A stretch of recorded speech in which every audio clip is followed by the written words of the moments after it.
प्यारी नाइमा, जुदाई एक धुन के गोले जैसी है जिसमें कुछ देर तो रहा जा सकता है, फिर घुटन होती है। धूप भी तो जुदाई जैसी ही है, सूरज अच्छा लगता है एक हद तक, फिर चुभन होती है। दोनों में कुछ ज्यादा देर रहा जाए तो ये अंदर बाहर आता जाता शोर खामोश हो जाता है। जिंदगी भी शायद कुछ ऐसी ही है। जुदाई और जिंदगी अगर एक जैसी हैं तो फिर मुख्तलिफ क्या है? मौत। मगर जिंदगी तो हर पल मर रही है, तो क्या मौत और जिंदगी भी एक नहीं? हकीकत में ये सब शायद मौत ही है।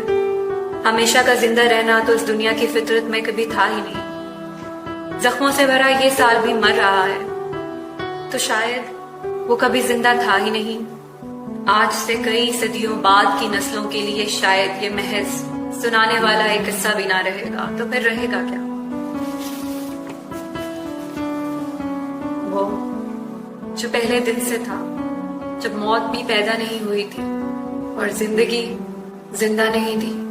सोचो उस वक्त मैं कहाँ थी, सोचो उस वक्त तुम कहाँ थे। हम थे ही नहीं, हम होंगे भी नहीं, क्योंकि शायद हम हैं ही नहीं।